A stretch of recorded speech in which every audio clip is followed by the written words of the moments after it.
O homem. O homem é qualquer indivíduo da espécie animal de mamíferos bípedes, simiformes, mas com grande capacidade de fala e raciocínio, que é o ser humano. Como o homem agia diante da infância antigamente? Na Idade Média, de 476 a 1453, as crianças eram vistas como adultos em miniaturas e, por isso, usavam as mesmas roupas e trabalhavam nos mesmos lugares que os adultos. Sem existir diferença entre adultos e crianças, a única coisa que restava era aprender tarefas do cotidiano, para que se tornassem adultos responsáveis.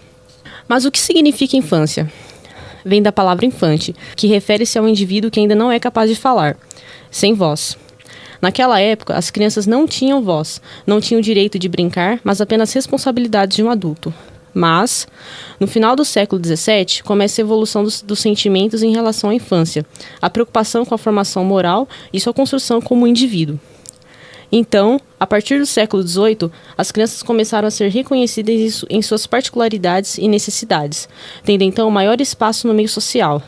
A família começa a dar mais importância aos sentimentos de seus filhos, à educação, e passam a considerar essa fase como merecedora de atenção. Como é a infância nos dias de hoje? Em 13 de junho de 1990, foi criado o Estatuto da Criança e do Adolescente, que fala sobre os direitos e deveres das crianças e dos adolescentes, pais e gestores públicos. Atualmente, as crianças têm direito à saúde, educação e lazer. E como era a saúde antigamente? No período colonial, por exemplo, foi marcado por muitas bárbares que contribuíram para os altos índices de mortalidade infantil, os quais eram próximos a 70%. As crianças eram vistas como um instrumento para as famílias, agentes passivos, amedrontadas pelos cruéis castigos físicos, permanecendo constantemente submetidas ao serviço e ao poder paterno. Quando não abandonado em casas de caridade, na roda dos expostos ou hospitais. O que contribuía para essa situação? As crianças eram submetidas a precárias condições nutricionais e de vestimenta.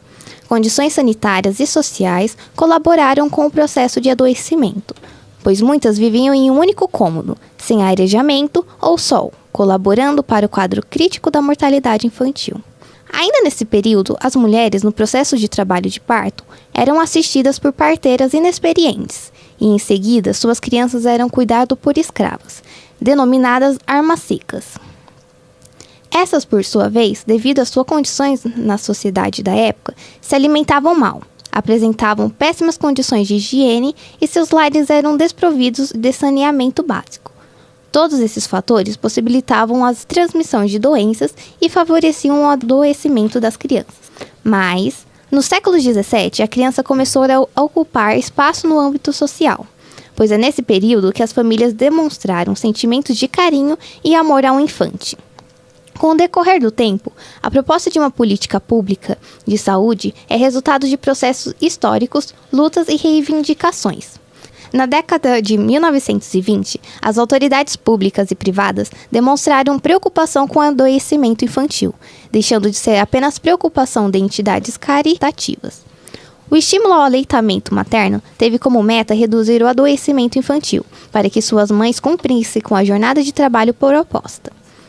Entre 1930 e 1940, iniciaram-se os programas de proteção à maternidade, à infância e à adolescência.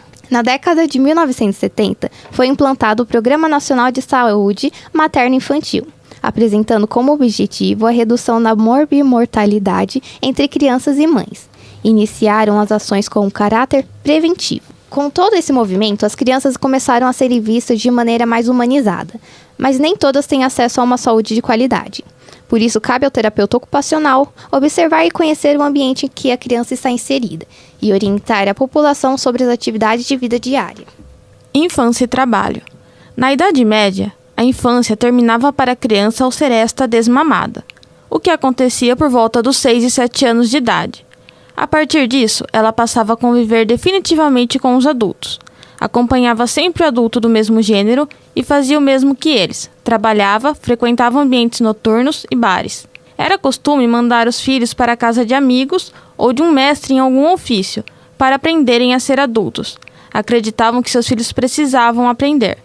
Essas crianças eram criadas fora de casa até os 18 anos de idade, para que assim já pudessem se casar. Qual o papel do terapeuta ocupacional nisso tudo? Infelizmente, nos dias de hoje, muitas crianças ainda não trabalham. não estudam e nem brincam por causa do ambiente não facilitador.